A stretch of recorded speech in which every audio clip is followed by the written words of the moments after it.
Hello, my name is Wendy Potomsky and I'm the managing partner and owner of Retake Furniture Rentals. Retake is once again a proud supporter of the Canadian Film Festival and is working to contribute to the Canadian film and TV industry by making it an easy and sustainable place to do business.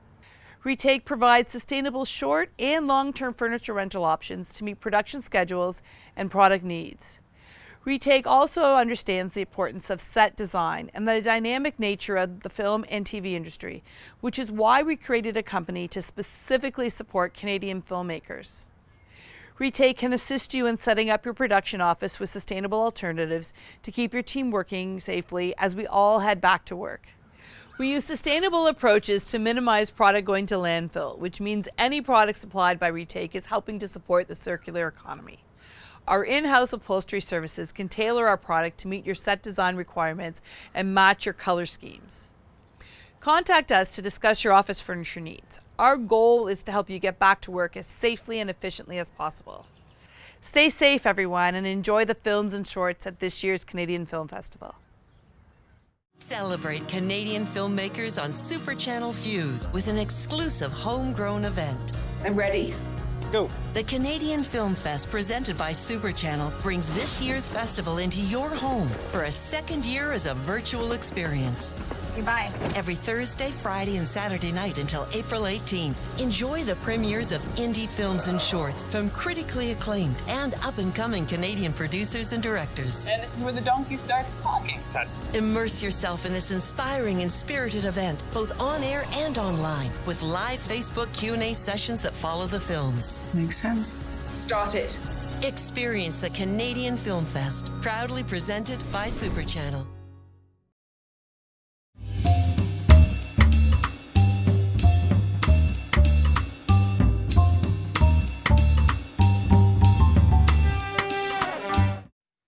Hi, everyone. Welcome to the Canadian Film Festival. Thanks for joining us for Q&A with our filmmakers from the Shorts program this afternoon. My name is Mark Yashodi. I'm one of the programmers at the festival. And I'm Richard Pierre. We're going to be talking to each of the film teams one by one. But to start, we have the director of BIRDIE with us, Alex Lefebvre. Hi, Alex. Hi, guys. And you have your producer with us. Why don't you? Exactly. Yes, it's Isabelle, my producer for the film. Hi, guys. Thanks for being part of the festival. Hi. So I'm really glad we're starting with this film. It's a really fun film to start with. Alex, why don't you tell us about the inspiration for where this story about a golf bag came from? Well, it started with the machine, with the golf cart. It's actually my dad's golf cart. So I went one time at the golf game with him, and he loves gadget and everything that's tech. And he was so psyched to show me his new device, and I was like, it's so cinematographic. I have to do something about it. And at the same time, I wanted to do more of a film that's funny, entertaining, because my last project were more around drama. And I said, oh, it's a good match. Yeah. Right.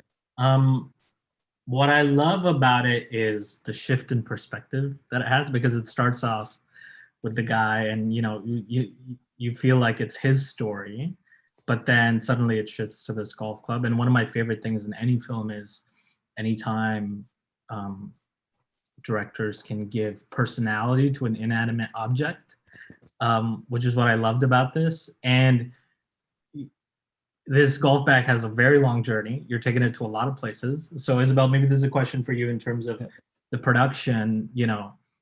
How did you find all the places? What was your schedule like shooting in these places? What kind of difficulties did you encounter? We shoot all the short movie in 2 days, I think so. 3 days, 2 days, and after we did a reshoot, because at the beginning we really would like to have a lot of places, and when we start to do the offline of the movie, we didn't have enough places, so we came back and shoot some other places, and it was not really hard to find all of those places because Alexandre have a lot of ideas, so it was really easy just to jump in and take the bag everywhere. So it was pretty easy, but we need a lot of time to do all of those places. Right. I think we have a question from Marie in the chat. I think this is a bit of a joke, but she's asking, can you talk about casting the golf bags?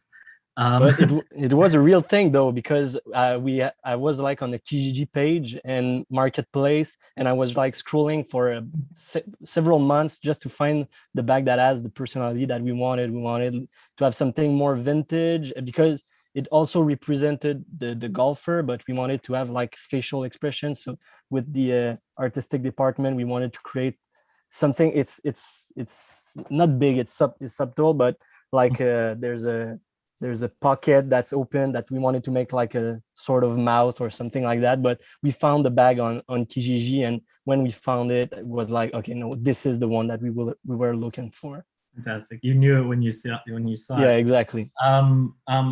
Isabel, getting back to the locations a little bit. You know, you're shooting in a lot of places, a lot of fields, bus station, trains. Did you guys do it in very official ways? Did you do it kind of guerrilla style where you're just going to these locations and grabbing quick shots? Can you tell us a little bit about that? Okay, it was really guerrilla style. We didn't have any authorization to do that. We were in the subway one time, and we didn't have any authorization to do that, because when we shoot in places like metro station, it's really hard to have authorization. You have to represent the transport mark and all of that stuff. So we didn't have it. So we were really in guerrilla mode. We were just three of us. So the DOP, Alexandre, the director, and me. And I was like watching everywhere. Is there people watching us? So it was pretty guerrilla for all the field and the place when it was out of the city. We had some authorization and we were in a private place. So it was okay. But for some of the place in the city, it was really really nice to do, but really guerrilla style, yeah. Great. What was stressful about this is because the golf bag wasn't really working properly. We had someone who controlled it with a remote control, but the bag was doing his own thing, and that was really stressful because it was worse than having an animal or something like that. Because one time it just wanted to go to the left, and then there's no stopping at it. So we had, I thought at the beginning we thought that it would be easy with not too much actors, with just a small crew and something that is an object, but in fact it was way more challenging than we thought. Even more so when it's guerrilla and we don't have authorization to film there. Richard, you had a question? Yeah, I was wondering, like, what were the reactions to like people, like the bystanders of this, like, because I've never seen this kind of like golf bag before, and it does have a life of its own. So did you get any interesting reactions from bystanders to your golf bag's performance?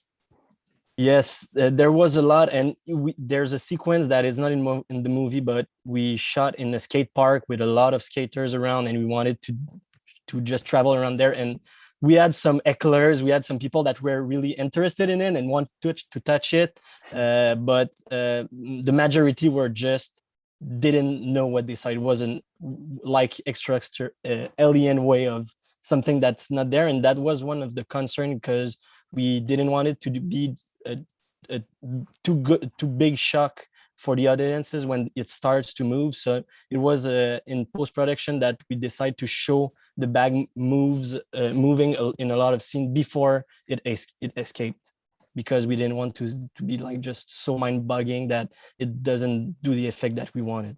Right. We're just about coming up on time here, but I have one last question here from Ellie that I'll get in.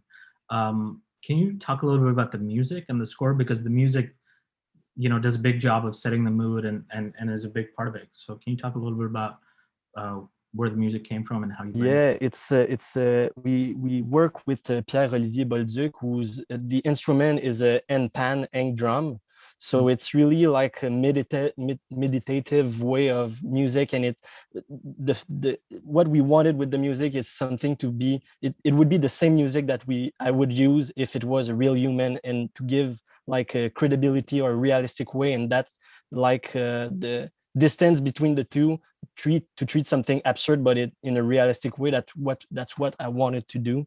So we wanted to do something deep, that's we feel like the journey it's happening, but it's still a journey that's kind of intriguing for my main character, the golf bag. So that was the main idea behind it. And it's when I write, I like to listen to some music, and I listened to one of this song and I was like, oh, it kind of fits the mood that I want to have it, and to feel like to give the emotion that it's something real, that for the golf bag that is happening, it's something, the biggest thing that happens in his life. Fantastic. So unfortunately, we're just about out of time. We're going to talk to our next filmmakers. Yeah. For everyone watching, stick around. We're going to be right back in a couple of seconds. We're going to see Isabel again later on, because she also produced one of our other films today. And yeah, thanks for joining us, guys. Thanks for being a part. Thank you so much for the selection. Thank you. Thank you. Bye.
Hello, welcome back. We're here with the filmmaker of 1978, Hamza Bangash. Hamza, there's a lot to talk about with this film. We don't have a lot of time, but to start off, why don't you tell us about, it was great for me to see this, to sort of discover this film, because, not just because it's a great work from a fellow Pakistani, but also because it's looking at a topic that is rarely talked about, right? The Christian community in Pakistan is not something that the mainstream thinks about over there, let alone in the diaspora or over the rest of the world. So why don't you tell us about, how you came to this subject and what the inspiration for the film was? So a lot of the film with this one kind of started out with my executive producers, Abid Aziz Merchant and Rashid Maksud Hamidi. So they both grew up in that version of Pakistan, which was when it was like on the hippie trail. And this is so surreal to say, but it was when Afghanistan, Iran, and in Pakistan where like Western tourists would come to like have their vacations. And they grew up in a different time, and they wanted to make a feature film about that time. And for me at that point, I was like, well, a feature film's a huge commitment, so why don't we make a short first and see how that goes? And then a lot of my process is, once I kind of have a topic, then I'll go and do my research. And I discovered that the Goan Christian community was really disproportionately affected by the change in climate that happened in Pakistan in the 70s. And for me, a lot of the reason I wanted to make this film was I felt like there was a change in climate. When this film started, it was when Trump was in power. And there's a lot of kind of different changes happening across the world in India and Brazil and Turkey. And I was like, this is a good time to repeat this history of Pakistan, because, we've already kind of been through these sweeping political changes. So why not go into the history of this country while all these other countries are living their history right now? Because I felt like the topic felt really relevant to me.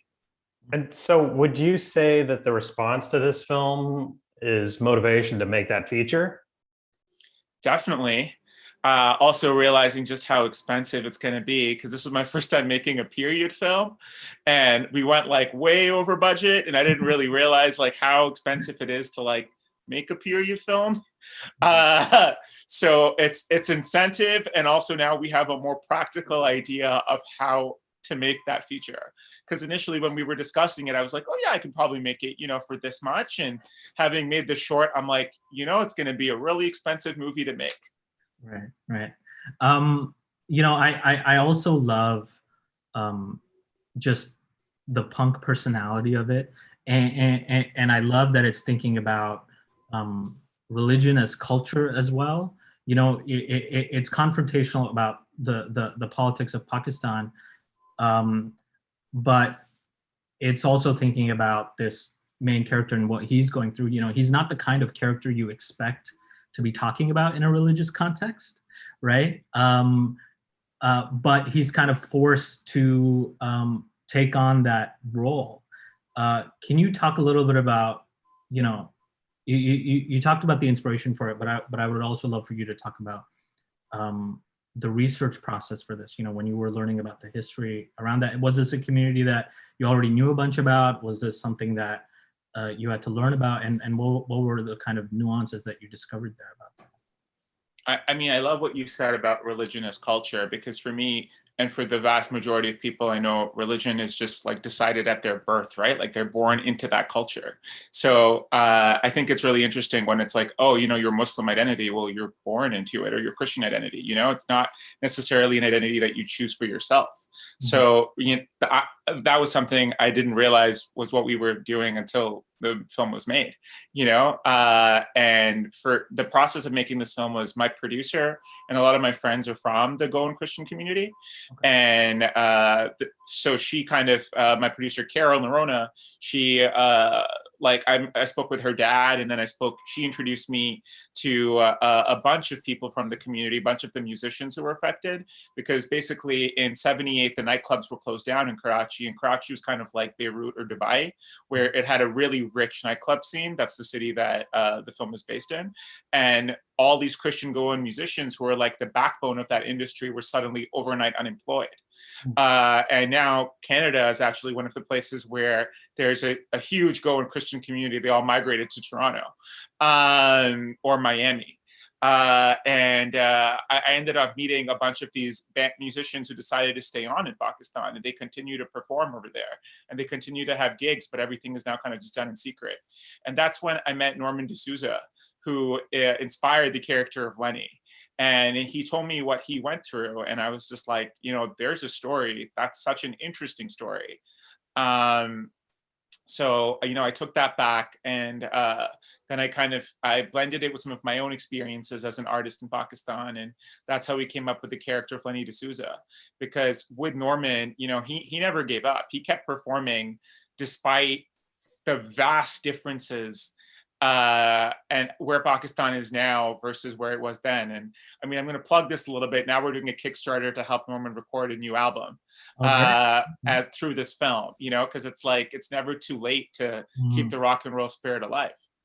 Fantastic. Can you talk a little bit about the casting as well? Because the lead is sort of so great in terms of balancing that demure personality, but then also, you know, seeing him lash out at the end like that. Can you talk about what the casting was like? I mean, the casting was a nightmare, just because like it's really hard. That's why I wanted to ask this question, because we don't have casting agents in Pakistan. You know, the industry is like really fragile, and we wanted to cast from the Goan Christian community. Ultimately, we weren't able to find someone for the role of Lenny from the community, but Sherwin, who played the role of Thomas, Lenny's younger brother, is from the Goan Christian community. And most of kind of the extra parts and the other parts in the film are from the community. And then we ended up kind of rewriting the role of Lenny D'Souza to make him half Muslim. And that also, it's not in the script, but it helps to show kind of how he's more disengaged from that identity. And then with Zishan, so Zishan's a non-actor. This was his first film. And so Sherwin, neither of them have ever acted before. Zishan's actually a really famous artist in Pakistan. Like his work has traveled everywhere. And one of the things that happened after we were considering him for the role was they gave me his book. And his book is all about the journey of being an artist in Pakistan, and where like the country, so, you know, it can be not the most stable place. And a lot of times you have this black and white kind of art, and his art is full of satire and humor. And that's just his personality, you know, like, it's like when you're dealing with really heavy shit, sometimes, you know, it can overwhelm you, or you can, you know, look at it with humor, which is why a lot of people who've been through trauma turn to humor. And a lot of Zishan's personality was what attracted me to him. And I'm like, I think he would be so good for this role because he's so charismatic, he's so funny, and he just has this personality. And for me as a director, I try and cast people who are close to the role, and then all my job is to like bring that part of their personality out. And Zishan was willing to be so vulnerable and to go there. So it was really exciting to work on this performance with him. He's an amazing guy. Great. Unfortunately, we're just about out of time, but I do want to ask you a little bit about filmmaking in Pakistan. You know, Canada is seeing this sort of big trend now of diaspora filmmakers that live here or grew up here, and they're going back to their home countries to make films. Right. So can you talk a little bit about, you know, you've been making work in Pakistan for quite a while now, for a few years. Can you talk a little bit about what that process has been like and what advice you would have for other diaspora filmmakers? I mean, I can't entirely speak to the reasons behind the other filmmakers. I can only speak to my journey. And for me, I had an experience of being like heavily racialized as a creator. And when you're beginning your artistic voice, you don't want to, you have to be vulnerable. And if you feel like you're in a space where you're not allowed to be vulnerable, then you're never really going to grow. And that's how I felt. So I wanted to move to a country like Pakistan where, you know, I'm not being, I mean, honestly, over there, I got a lot more questions than I do in Canada about where I'm from. But over there, I wasn't like, oh, you're Pakistani, so let's hear about that immigrant story. You know, it's like, I really want to hear about your immigrant experience. And I'm like, I would like to be more than an immigrant. The human experience is universal. So for diaspora filmmakers that are, you know, considering working, I think the most important thing is to work within the local community and make sure you're telling that story authentically and that it's also coming from an authentic space. It's not just, you know, you traveling to a new country and being exploitative, because we've also seen that with diaspora filmmakers where, you know, they'll go and they'll pick up on topics that they feel like are exotic and will be interesting to a Western eye. So I think authenticity is so key, and if you decide to go on that journey. And for me, I don't super identify as a diaspora filmmaker just because I'm 30 years old right now and my life has been split right down the middle. I grew up equally in Pakistan and equally in Canada. I feel like I'm comfortable operating in both worlds, and you know, really just tell the story that feels true to you is the only advice I would give. Great. Well, unfortunately, we've just run out of time, but Hamza, thank you for the film. It's a fantastic movie. Thanks for being a part of the festival, and we'll see you around. Thank you thanks guys for chatting so much. with us. Yeah. Take care. Bye-bye.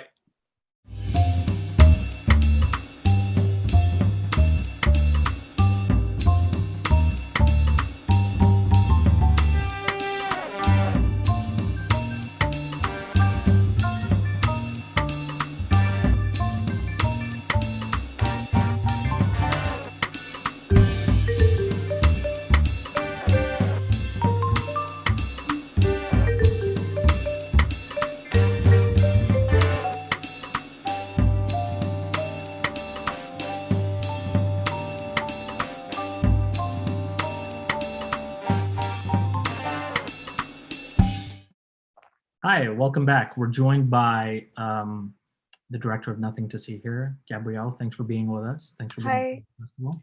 Thank you for having me. It's such a lovely film that starts off unexpected, you know, with the idea of all these cat murders that are happening, and then ends totally unexpected as well. Can you tell us a little bit about, you know, just to start off, what was the inspiration for it? How did you come up with this story? Why did you want to tell it? I knew I wanted, first of all, this is my film that I made right outside of film school. So first independent project. And I knew I wanted to do something about social inequality and maybe, yeah, like a social film. And I knew I wanted to tell a neighborhood story, but I didn't know which direction it was going to choose. Also, I've been doing a lot of dramas before, and this is still a drama, but I wanted to add a bit of humor into it. And so that's when the idea just sort of happened with like cat murder, so like it's a bit weird, and but it's sad at the same time. And then it sort of became a story about gentrification. So it was interesting to sort of mix those different tones. Does that answer the question well? Absolutely. I mean, that's kind of what I love about it, that you know, the opening of it is literally people making funny faces on photos of a memorial, right? Yeah. But then you have really emotional moments as well, where she's stuck in the closet and she's having to listen to, you know, this thing that might have happened. Can you talk a little bit about, you know, you mentioned this is your first project out of film school. What was that transition like, making your sort of first independent thing? I imagine you worked with a lot of people that you met in film school. Was there a change, and not just in the production of it, but also in the fact that you're making something that is blending tones and is maybe not as dramatic as some of the previous stuff that you might have done? Well, it was definitely different to work outside of film school, because I guess the timeline's really different, and you compete against, I'm saying in terms of grants, you compete against like bigger names, you compete against everyone. So that was tougher, and you're in the sort of like on the big kids table, so you have to know your stuff. But it's I really recommend doing it for anyone who's outside of, who just finishes film school, to not wait too long, because then you get nervous about it. But I think when you just do it, it breaks the ice, and then it's less scary afterwards. But no, I don't know. I don't know what for the tone of it. Was it natural to you in terms of finding the funny side of this and making it work in the film? I think so. Just in the like you were mentioning the memorial at the beginning, just the fact that it's a cat memorial makes it weird and absurd, but I just like the idea of it, and just like filming it like it's a realist film. And I guess I didn't know if it will work, and then we did it, and then I thought it kind of worked. So have you ever come across real cat memorials somewhere? Have they ever existed? No, but there are real cat murderers in like specific neighborhoods. For sure. There's been that for sure, and there's been, actually what gave me the idea is in Quebec we have this radio station that's very right wing. And some interview got famous from that a guy who mentioned that he hates street cats, and sometimes when he drives with his car, he purposely tries to hit cats. Okay. He's like, yeah, these are like vermin. They just reproduce, and they just go all over. They're disgusting. Like, you got to make it stop. I'm like, well, this be a perfect metaphor when talking about gentrification. Just the different languages, like how these two different, I'm sorry, this is not my first language, so I'm having trouble, but no, you're doing great. Just the difference between classes, and having to represent that, the difficulty for them to understand each other and to have empathy for each other.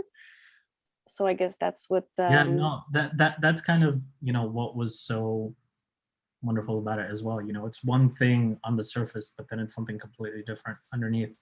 We're almost out of time, but I would love for you to talk a little bit about the casting for this. You know, the lead, it's so fantastic. And again, I think with a role like this, it would have been so easy to play up the farce of it, but she keeps things really grounded, and you really feel for her, even though at the beginning it kind of feels like this is a fool's quest, right? Can you talk a little bit about where you found her and what the casting process was like?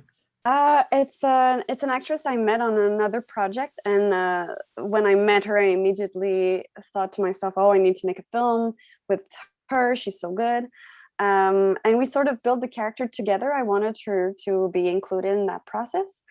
And so yeah, it's I kind of have a thing for characters who aren't perfect. I guess everyone does, but so that's why sometimes she does go overboard, and she is on a fool's quest.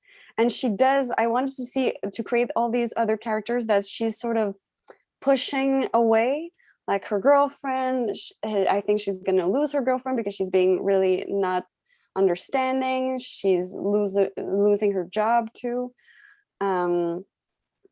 But it's something you can empathize with still, because you understand it, like losing a cat and still believing, and grief at the same time, because like her thing is like, it's been 2 months, right, that the cat hasn't came back, so everyone's like, of course, like the cat's not going to come back.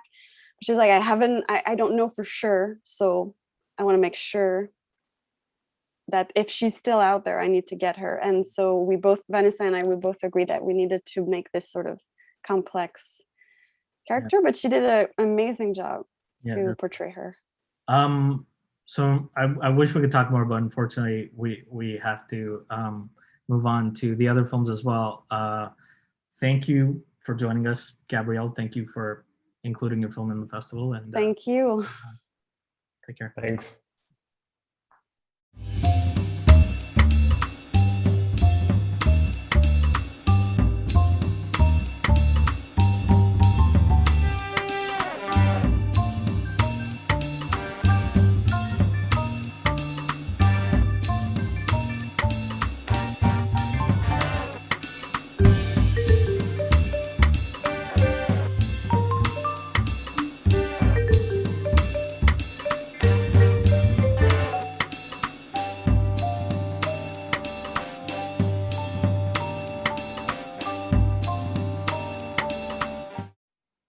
Hello, we're back with the directors of OTANIMM-ONNIMM, Nico and Terrence. Welcome to the festival. Thank you for being a part of it.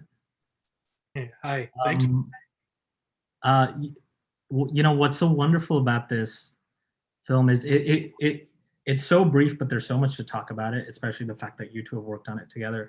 You know, it's broadly about a father and daughter relationship, but it's also about the idea of making art together. So what was the impetus to do this little film? What was the inspiration for it? I guess, well, we got asked by our producer to do an animation for like an indigenous sort of animation. And I had a Super 8 of my daughter when she was 5, acting like a lion. And it was just some B-roll that I had shot from other films that I'd been shooting years and years ago. So that kind of was the catalyst to animate and to do traditional animation. I always wanted to animate this thing and rotoscope it. And so Nico now is in high school and in a PVA visual arts program. So I guess it was just the right time. Everything just kind of fell into place. Can we just talk about that real quick, about being a high schooler and getting a film into a film festival? Congratulations. Like, talk about that. Thank you. It's a lot, but it's good. It was a lot of work doing school and working on animating, but I think it's really paid off, and yeah, it's really cool. She's a celebrity. She's I can imagine. Cool. The what's so great about the film is it's thinking about the mechanics of art making as well, right? And you know, you have the zoetrope, and that's how you get into part of the animation. And you know, you're thinking about processing photos. Terrence, you're a professional artist, and Nico, you're in high school, you're studying art, you're just kind of starting out. Tell us a little bit more about, you know, what the process of making this was like, and especially, you know, did you try any sort of techniques that were new to you, or what was kind of the learning process of working on this like? I think for me it was a learning process for both of us, because we had never done the phonotrope, and that was just something we discovered. And so Nico did that animation, and then hand developed everything with caffeinol. Right. So we hand developed it with instant coffee, vitamin C, and a soda wash. So that was something completely new to both of us. And we did over 900 photographs, still photography. And so we hand developed technically 850 of the images. So for you? It was kind of a mix of like you teaching me new processes that I've never been exposed to, but then also like the shift from like you're my dad, but now we're also like collaborating together, trying to work on this piece. Well, what was that like? Did you, what did you see a different side of your dad, or what was it like, working with him on an art project as opposed to him just being your dad? It was definitely, well, I've been kind of around you while you're working on your other stuff, so it wasn't necessarily new. It was just new to like be in the situation and then have to like talk with you, and it was different. But it was good. Well, we had to be co-directors, so there were very frustrating times because she was in high school and was doing homework, and I'm like, we got to get this rotoscope done. We got to get this rotoscope done. She was just like, ugh. So there were a lot of moments like that, and we had to kind of put our director's hats on and just get the work done, because we were on a tight budget, and we finished this just before COVID hit, like literally just before it hit. So I want to ask you, Terrence, a little bit about, like I said, you're a professional artist. You've done a lot of work in a lot of different mediums over many, many years. And Nico is, just sort of emerging and starting out. What is it, when you think about your development as an artist and you're looking at your daughter and her development as an artist, what is that comparison like? What are you seeing there, and what's different? What's the same? Well, I grew up around my parents being traditional First Nations textile artists. And my background is actually in fiber and textiles, traditionally. And so I grew up around my mother beading and being around sewing and telling stories and joking around and, doing a lot of things like that. And then Nico grew up around both her parents. Her mother did animation and stuff, so she would actually go down to the Animation Society here in Calgary and go and hang out there. And I guess it was just, for me, I was always around art, but it was a different type of art. And then now Nico has always been kind of around my work and around. She's she's grown up in social media, and so a lot of people have seen her participate in a lot of my work and things like that. So it's a very close bond that we have. And I just, the funny thing is she's going to the high school that I went to, and I learned photography and all these things. And so it's the exact same high school, a better program than I ever had. And so it's kind of a funny, weird legacy. So that's it's to see her kind of, and she's also, her teachers are friends of mine. Okay, great. So she's that could be a good or bad thing for Nico. Yes, exactly. So but yeah, the process, she's definitely carving out her own path and going her own way, and sort of influenced by what I've done. But well, you've given me all the tools. Yeah, I mean, I don't know how she feels about her dad being a half-naked performance artist. Well, we're almost out of time, unfortunately, but this is a good question to end on from Abby. She's asking, Nico, Terrence, you're an interdisciplinary artist, and this film is dealing with a lot of mediums. Nico, do you have a specific interest in any specific medium, or are you sort of looking at all these different types of art as well, sort of going forward as an artist? Well, definitely animation is just kind of what I'm interested in. But I think with this film, I've been exposed to so many different approaches to animation that it'd be great to like dive deeper into that and explore different ways and different mediums while still doing animation. Fantastic.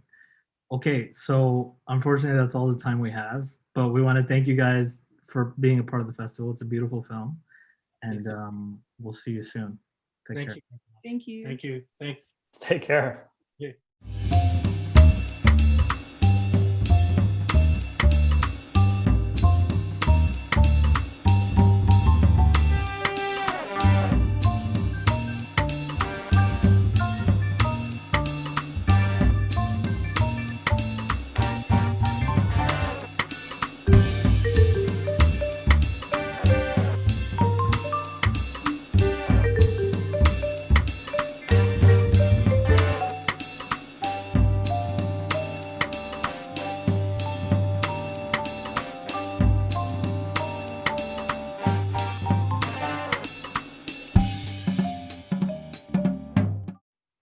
Hello, we're back with the director of Rosaline, like in the movies.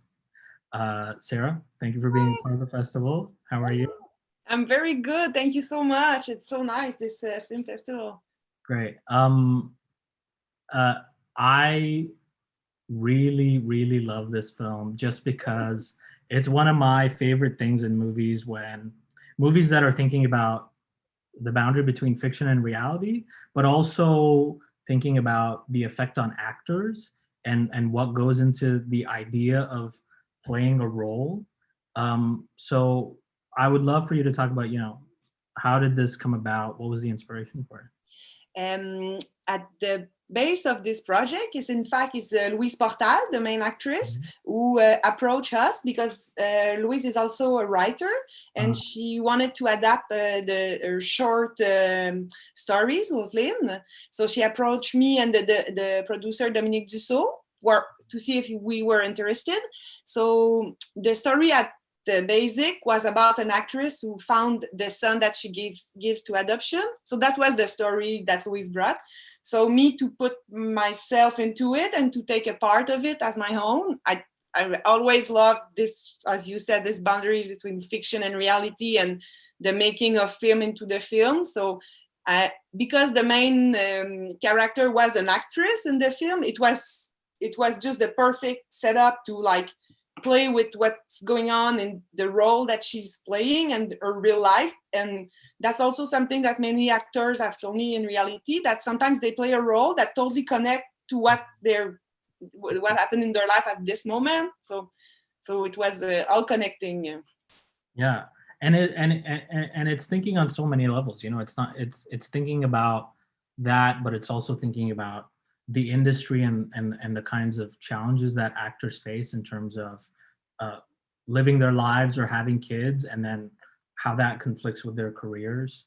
One of the things that I kind of love about it is there's a bit of a twist, right? And with films that are usually so deeply thinking about fiction and reality, they forget to have fun a little bit sometimes. But there's something really fun going on in this film, even though it's very deep. Can you talk a little bit about putting that together? Because when it's something that you immediately want to rewatch once you finish. And the link, yeah. Yeah, and when you do rewatch, you realize, oh, it's been giving me hints the whole time, right? So can you talk about constructing that a little bit? Did that come really easily? Did you have to figure that out?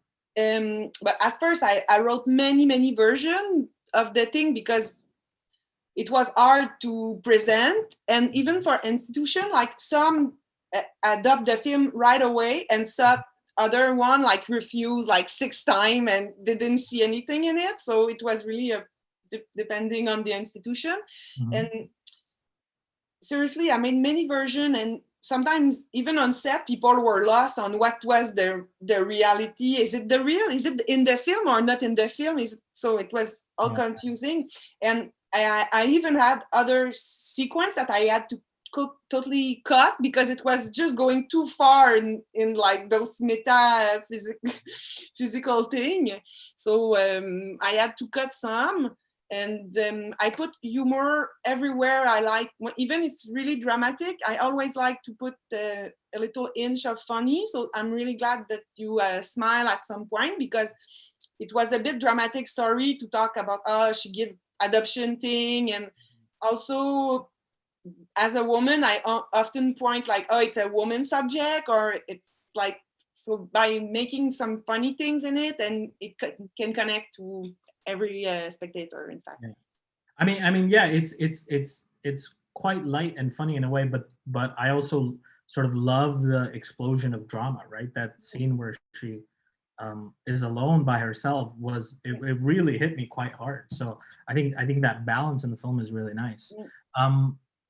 We have we almost have to wrap it up, but we have a question here from someone. Yes, from Joel, asking about the decision to shoot in black and white. Can you talk a little bit about your visual vision for it? And it's imposed to itself because it's a film on film. So I had to go back to the golden age of filmmaking, and it's a pure black and white thing. And I had the CinemaScope, but I shoot all my film in CinemaScope. I realized I really like this Sergio Leone format where you have space to go in it.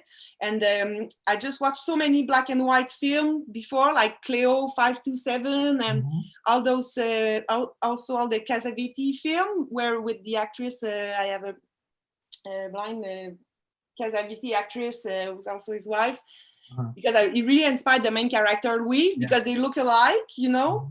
So so it was an impulse. I needed to make it black and white because film was black and white at first. It was beautiful. We're just about out of time, unfortunately. Again, such a lovely film. Thanks so much for the opportunity. Thank you for being a part of the festival, and we'll see you again very soon. Yay! Thank you. Thanks.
Hello, sorry for the delay. We're back again with our final filmmaking team.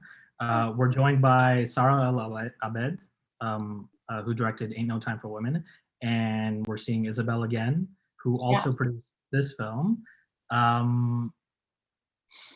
This film came at a really great time in the programming because, you know, you see a lot of films and you're trying to find the best stuff, and Ain't No Time for Women just had such an exuberant personality that it gave us all a lot of energy.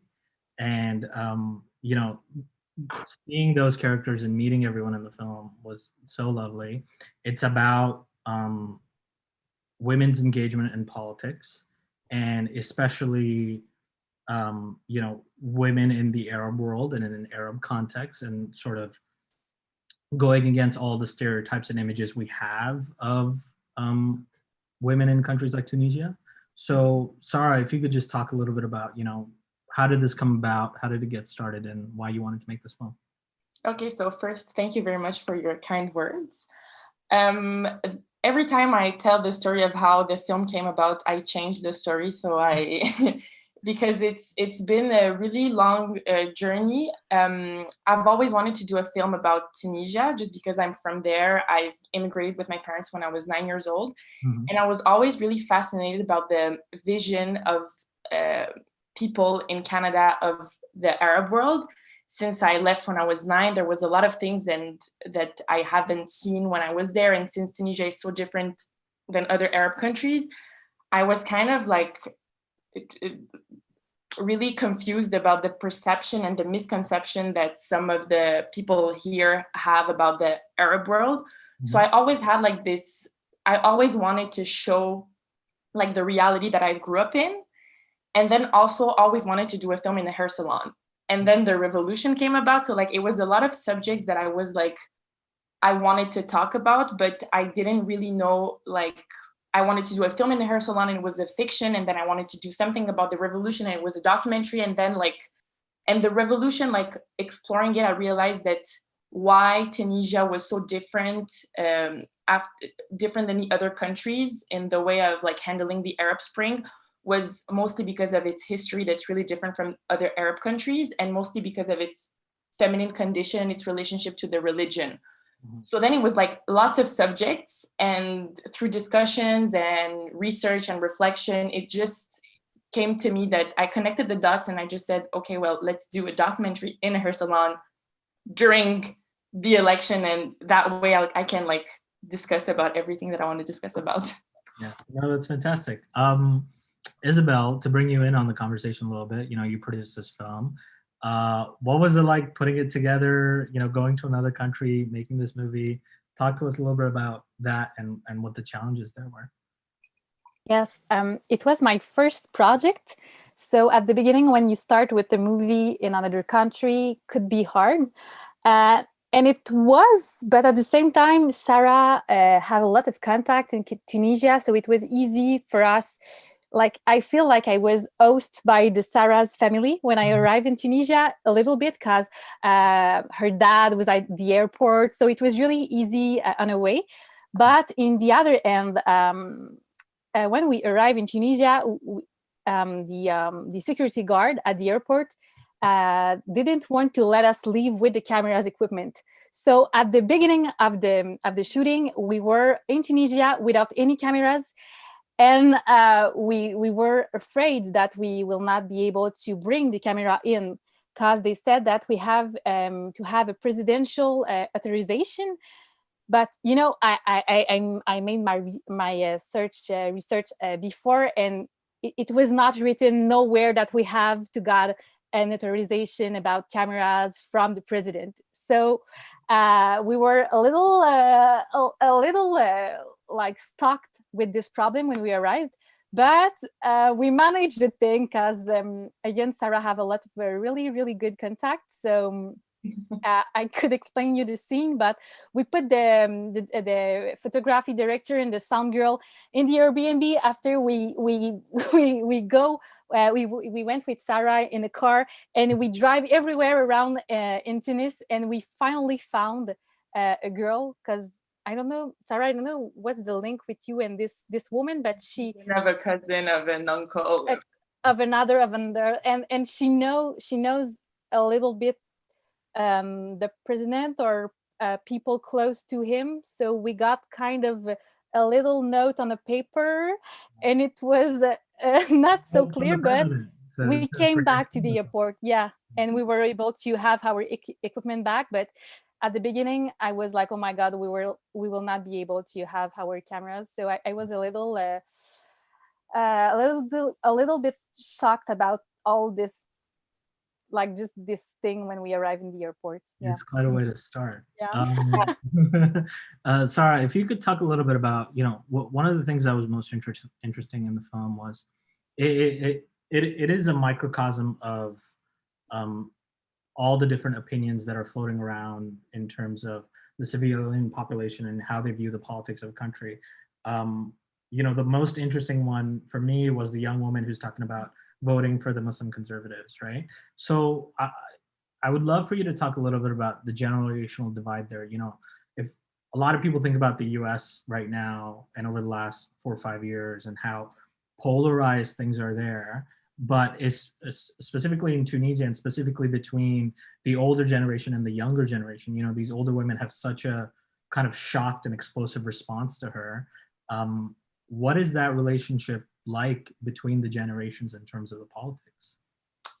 Well, it's definitely more complicated than just generation, because there's something within the population in Tunisia where you have like 2 social classes, and it's kind of like it's almost too precise. Like you could see like the difference between like the 2 social classes.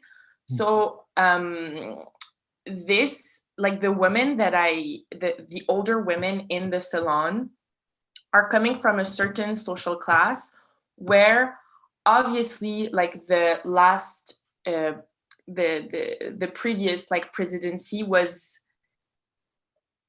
in some ways more I don't know how to say it because it's kind of complicated, but in a way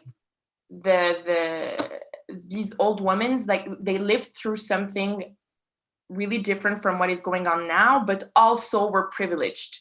So it was like obviously like before we had like there was in lots of ways like Tunisia was really great, but for sure when you talk to these specific women, they have a vision that's really more beautiful of what it was before. So that I want to correct because I don't think it's like too clear in the documentary, and I think it's more correct to say that. And then in terms of the generation right now, the problem is like 2 classes are still there. So for sure, some people like they crave like what we had before, but because since they were in the more privileged class, they had all the privileges that came with the dictatorship. And then for the others, they're like, well, now we can express ourselves and we can do projects and we can do our art and we can do films. So there's this like these 2 groups that have like confronting opinions. But then there's also other people who are like, and that was where this young girl was coming from. Other people who were just like, we're not eating right now. We don't have money. So all of your social debates about like feminism and like a freedom of speech and everything, this is like, we don't care about it. Like, we just want to eat. Like, please, like, take all of our freedom away and just give us an apple. Yeah. So what we didn't show, like most of the conversation we had with her is just that the more conservative party is like really, it's more organized and had like an economic program that was like looked better. Mm-hmm. And that's how they get like the younger generation to believe in them, because a lot of students can get jobs after graduating. A lot of people aren't working. So I think that where she was coming from, and so some young people, like why they go like in a different direction than the older generations is like, well, when you were young, the country wasn't that bad. There was still money. The economy was still running, like you had jobs. We don't. So right now, all of these things about like religion and everything. Like we don't want to discuss that right now. That's not the issue.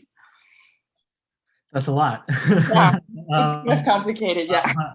But yeah, no, I think you do a really commendable job in capturing that stuff, and especially sort of the human side of it. You know, we have a question here from Jake, and probably this is, you know, Isabel can chime in on this as well. Can you guys talk a little bit more about the shooting process of the film? How long did you film for? How much footage did you have? What was the editing process like? Yeah. So we shot for about almost 3 weeks. We were there every day. Okay. And we had like 14 hours of rushes, if I'm not mistaken. Yeah. So it was a lot. I don't know, Isabelle, if you want to add something about the shooting. Yeah, but it was pretty easy because I feel that we were just women chatting together, because we were just a woman crew, the DOP and the sound girl, and it was really easy to be in this hair salon because we were chatting about our hair, about food, about, you know, a lot of things. So the shooting was pretty easy because we feel welcome in this place. So I think that was easy because we were really open just to share together things, and we were talking about Canada as they were talking about Tunisia, but it's not in the movie. But yes, yeah. And it's such I mean, it's such a comfortable environment, and you feel that in the film. You know, it feels like you're part of that environment, and you're just hanging out and listening and chatting. Yeah. This is a good opportunity to bring in this question from Melanie, who's asking, can you give us an update on the salon and on your grandma and everyone else? Like, how are they doing, especially, you know, with all this COVID stuff that's going on? How is everyone? So I talked to them yesterday, actually, all of them. They're doing pretty great. Great. My grandma got the vaccine 3 days ago, so she was really happy. And it was actually like Saida, the hairdresser, who was like coordinating the whole thing. So it gives you an idea of how like we left them at the same, they're still the same. Yeah, so yeah, for sure, COVID has affected them, has affected Tunisia a lot. The country is kind of like, they're kind of scared right now because the economy was already like pretty damaged, but with COVID, it's getting worse and worse. But they're doing good. The salon is still running, up and running. Actually, when it was like quarantine, Saida like did like a little, I don't know if I should say this, but she had like this little salon in her house, and like people were coming in and out, and she was going to people's houses to do their hair, like my grandmother, and we were screaming, like my mom was calling them like, this is inappropriate. She's an old lady, she might die. But yeah, so they're still the same. They're doing good, and they saw the film. They still don't understand why this thing is going into festivals and it's considered like a movie. Yeah. To them, it's like, well, we're not that interesting, but yeah. That's fantastic. Unfortunately, we're almost out of time, so we have to say goodbye. But I want to say happy birthday to Isabel. It's your birthday today. Thank you. We want to wish you a happy birthday, and hopefully everyone else watching is going to wish you a happy birthday. And also, congrats on the hot docs programming for the film, right? Thank you. So yeah, if anyone out there wants to watch it again or tell your friends and family to watch it, you can catch it at Hot Docs at the end of the month. And that's it from us for today. We're gonna have more films this evening and next week as well. So come back and join us again. And thank you everyone for joining us. Take care. Thanks.